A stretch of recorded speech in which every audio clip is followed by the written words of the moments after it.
तो मैंने next question जो करा उसी पे चल लेते हैं सीधा, क्योंकि मैंने नेक्स्ट क्वेश्चन चैट जीपीटी से यही पूछा कि भाई ये बड़ा सवाल आजकल हो रहा है ऋतुराज गायकवाड़ के ऊपर, बहुत टेंशन है लोगों को, तो ऋतुराज गायकवाड़ क्या एक सुपरस्टार की तरह रिटायर होंगे?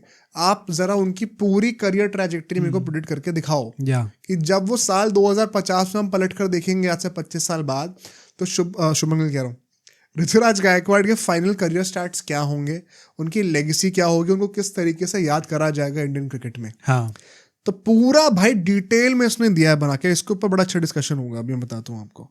सबसे पहले तो जो करंट करियर उसके बारे में उसने बात करी 2021 से 2026 तक के आसपास की पीरियड की, जो भी चल रहा है, कि यहाँ पे उसने ऑलरेडी अपने आप को एक टॉप ऑर्डर बैटर की तरह स्टैब्लिश कर लिया आईपीएल और डोमेस्टिक क्रिकेट में। तो यहाँ पे तो कोई डाउट है नहीं, टेक्निकली साउंड बंदा है, एलिगेंट है, बहुत ज़्यादा टेम्परामेंट की बहुत तारीफ होती है उनकी, ऑरेंज कैप जीत चुके हैं आईपीएल में, तो T20 में भी मतलब फ्लैशेस ऑफ ब्रिलियंस दिखाया है उन्होंने। तो ये सब स्ट्रेंथ्स तो आती हैं उनकी, बट उनकी वीकनेस के लिए उन्होंने कहा है कि अभी उनका जो इंटरनेशनल T20 क्रिकेट है उसमें थोड़ी इनकंसिस्टेंसी देखने को मिली है। फ्लैशेस ऑफ ब्रिलियंस मैंने इसीलिए कहा था। और थोड़ा सा जो अल्ट्रा अग्रेसिव सिचुएशन होती है उसमें स्ट्रगल करते हैं, मतलब कि strike rate issues. I think fair evaluation है अभी तक का। अभी तक तो जैसा चल रहा है T20s में भी, हाँ मतलब आप कैसे इनकंसिस्टेंसी, जब भी वो खेले हैं तो उन्होंने रन तो बनाया एटलीस्ट, बट ये स्ट्राइक रेट वाली प्रॉब्लम हमेशा रही है, तो उसके चलते वो अंदर बाहर रहे हैं वो टीम के अंदर लगातार। हाँ मतलब मेक सेंस। अगले साल से इनके प्राइम ईयर आने शुरू हो जाएंगे, 2026 से 2035 के बीच में इनके प्राइम ईयर्स होंगे, और अगले साल तक ये अपनी पोजीशन ओडीआई और टेस्ट टीम में भी बनाना शुरू कर देंगे। भोली जी बाहर। वैसे इंटरेस्टिंग थॉट है कि 2026 में हो सकता है ओडीआईस में तो आना शुरू हो जाएंगे, एंड आई थिंक ट्राई करना चाहिए। 2026 में आ रहे हैं, इसका मतलब फिर भोली जी को हम नहीं लेके जा रहे हैं 27 में। ओपनर भोली जी ओपनर नहीं, अच्छा ये ओपनर ना भाई, जायसवाल गिल तो फॉर श्योर मेनस्टे है। नहीं मतलब टीम में आ रहे हैं, प्लेइंग 11 में, स्क्वाड में आ रहे हैं, शायद प्लेइंग 11 में ना हो, मतलब रोहित शर्मा क्या बाहर हो रहे हैं फिर। तो यहाँ पर वो कह रहे हैं कि अगर मैं फॉर्मेट स्पेसिफिक और हो जाऊं तो कह रहे हैं टेस्ट मैचेस में ये सब कॉन्टिनेंट में थ्राइव करेंगे, पर ये बाहर जाके ओवरसीज में पेसर्स के अगेंस्ट स्ट्रगल करने वाले हैं। ये चैट जीपीटी की प्रेडिक्शन है। कह रहे हैं कि लेट 2020s में, अभी मतलब आज से 3-4 साल बाद, इस डेकेड के एंड में गायकवाड़ जो है वो टेस्ट मैचेस की एक बैकबोन बन चुके होंगे। बड़ा इंटरेस्टिंग ये थॉट दे रहा है। टॉप ऑर्डर में आ चुके होंगे, बट डोमिनेट नहीं करेगा जैसे कि जायसवाल और गिल कर रहे हैं। ये जितने भी गिल वर्सेस गायकवाड़ की जो डिबेट होती है, आई एम सॉरी जो भी गायकवाड़ के साइड पर है, बट चैट जीपीटी तो ऐसा कह रहा है 2028 से 2032 से जो 4 साल है यहाँ पे इनकी पीक परफॉर्मेंस आएगी, और यहाँ पे ये घर पे कंसिस्टेंटली रन मारेंगे, बट ऑस्ट्रेलिया और साउथ अफ्रीका जाकर स्ट्रगल करेंगे। बड़ा स्पेसिफिक प्रेडिक्शन दी, पता नहीं क्यों। मतलब इंग्लैंड में क्या अच्छा खेलने वाले हैं, बहुत ही स्पेसिफिक प्रेडिक्शन दी है इसने, बहुत इंटरेस्टिंगली बोला है। ओडीआई में कहता है कि ओडीआई में तो एक रिलायबल ओडीआई ओपनर बन जाएंगे ये, और ये भी बोला है इसने कि बायलैटरल सीरीज में बड़ा अच्छा करेंगे, लेकिन आईसीसी टूर्नामेंट्स में आकर ये थोड़ा सा चोक करने लग जाएंगे। Tendency to build slower innings, another खेल राहुल। ये मैंने इसको नहीं बोला था, इनपुट किया था कुछ भी, इसने खुद दिया। ये बहुत इंटरेस्टिंग इसने दिया सैमसन उसको लेकर, कि बायलैटरल में डोमिनेट करेंगे और आईसीसी इवेंट्स में थोड़ा चोक करेंगे। ये नैरेटिव कहाँ से लेके आ रहा है, क्या थिंकिंग है, मतलब इंप्रेसिव है सोचना इसके बारे में। पीक परफॉर्मेंस कह रहे हैं ओडीआईस में इनकी 27 से 32 के बीच में आएगी, इन 5 सालों में आएगी, आज से 2 साल बाद मतलब। बट की contributions in Asia cup matches and bilateral ODIs, ICC events में नहीं आएगी वहाँ पे। एशिया कप एंड बायलैटरल बोला इन्होंने। भाई क्या मतलब, कितना प्रिसाइज प्रेडिक्शन दी है, वैसे ये भी सोचने वाली बात है। T20 में बोला है कि उनकी जो एलिगेंट नेचर है और जो टाइमिंग है बैटिंग की वो बड़ी अच्छी है, बट वो इनकंसिस्टेंटली जो एक्सेलरेट कर पाते हैं, कभी कभी कर रहे हैं कभी कभी नहीं कर रहे, उसके चक्कर में वो एक सेकंड चॉइस प्लेयर बन के रह जाएंगे T20s में। कभी भी फर्स्ट टीम में इतना नहीं आ पाएंगे।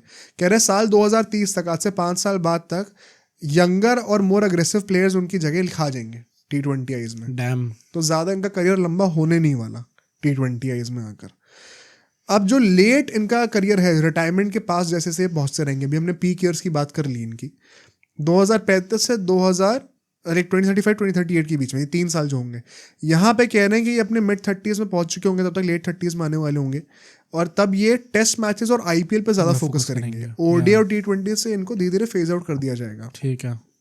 कह रहा है आईपीएल करियर तो स्टेलर रहेगा भाई इनका, ये चेन्नई सुपर किंग्स के एक बहुत बड़े लेजेंड बनने वाले हैं आगे जाकर। मतलब we can see this happening, एक दो ट्रॉफी जीत जाए तो है ऑलरेडी हो भाई। जाएंगे या और कह रहे 2037 में, आज से 12 साल बाद, ये हर फॉर्मेट से रिटायर हो जाएंगे और एक रिस्पेक्टेबल करियर छोड़ेंगे, बट एक सुपरस्टार लेवल क्रिकेटर नहीं बनेंगे। या जो उनके फाइनल स्टैट्स होने वाले वही बताया इसने, कह रहा है टेस्ट मैचेस में 40 टेस्ट मैच खेलेंगे भाई, बहुत ज्यादा लग रहा है मुझे, तो मुझे लग नहीं रहा इतना होगा हाँ ऑनेस्टली। 3200 रन होंगे, 7 सेंचुरी होंगी और 43 की एवरेज होगी। या यहाँ पे कह रहे टेक्निकली साउंड बैटर की तरह इनको याद करा जाएगा, but lack of overseas success और रिलेटिवली शॉर्ट टेस्ट करियर, इसके चक्कर में उनको सेकंड टियर ऑफ बैटर्स में डाल दिया जाएगा। फेयर टॉप बैटर नहीं बन के आएंगे। ओडीआईज में कह रहे हैं 100 ओडीआई खेलेंगे, 4200 रन मारेंगे, 10 सेंचुरी होंगी और 46 की एवरेज होगी। तो यहाँ पर भी एक रिलायबल प्लेयर की तरह याद करा जाएगा, लेकिन गेम चेंजर जैसे कि रोहित शर्मा, कोहली है, वैसे नहीं। जैसे सब लोग समझते हैं इस टाइम पे कि ओडीआईज में आगे जाके वो एक मेन स्टे बन सकते हैं और बहुत अच्छी अपनी लेगेसी बना सकते हैं, वो नहीं होगा, नहीं होगा वो। और वो भी कहने की क्योंकि बैटल में ज्यादा डोमिनेट करेंगे, आईसीसी इवेंट्स में कम करेंगे, तो या। उससे भी लेगेसी हैम्पर होगी। और T20 इसके लिए कह रहे हैं कि 75 मैचेस, 2200 रन, 2 सेंचुरी और 33 का एवरेज है। यहाँ पर वो कह रहे हैं कि गायकवाड की जो T20 करियर है वो बाकी लोगों से ओवरशैडो हो जाएगा, जो कि ज्यादा अग्रेसिव होने वाले हैं और ज़्यादा डोमिनेट करेंगे। तो उनके कॉन्ट्रीब्यूशंस जो होंगे वो सॉलिड होंगे, लेकिन इम्पैक्टफुल नहीं होंगे ज़्यादा, याद नहीं रखेंगे लोग, याद नहीं रख पाएंगे ज़्यादा। आईपीएल के लिए कह रहा है भाई 250 मैचेस खेलेंगे, 7,500 रन होंगे, 8 सेंचुरी होंगी और 35 की एवरेज होगी। आईपीएल लेजेंड बनेंगे, आईपीएल लेजेंड बनेंगे और कंसिस्टेंटली स्कोर करेंगे चेन्नई के लिए, और एक फैन फेवरेट बनने वाले हैं आगे जाके, just like Suresh Raina. Do you see him becoming an IPL legend? Gaikwad CSK IPL legend legend आज की डेट में होता क्या, मेरे को तो यही समझ में नहीं आता, इतना इट्स अ कॉम्प्लिकेटेड डिबेट। मतलब जिसके बहुत अच्छे स्टैटिस्टिक्स हो, वैसा टाइप। मतलब वो आदमी फिर नेचुरली इंडियन लेजेंड भी होता ही है ना, अभी तक तो ऐसे कितने देखे हम। मतलब जैसे एक आर्ग्यूमेंट ये हो सकती है ना, जैसे कुछ लोग कहेंगे गायकवाड का लास्ट सीजन भी अच्छा था, हाँ, बट वो स्ट्राइक रेट की प्रॉब्लम लास्ट सीजन भी थी, मतलब बहुत कुछ खास स्ट्राइक रेट्स उन्होंने नहीं खेला। And T20 is a game of, मतलब इम्पैक्ट वाला गेम है वो, it is not just about statistics. तो do you see Ruturaj Gaikwad making that sort of an impact in IPL की लोग उनको याद रखेंगे आगे जाके? देखो भगवान की कृपा से उनको याद तो अभी से करे जाने लगा है।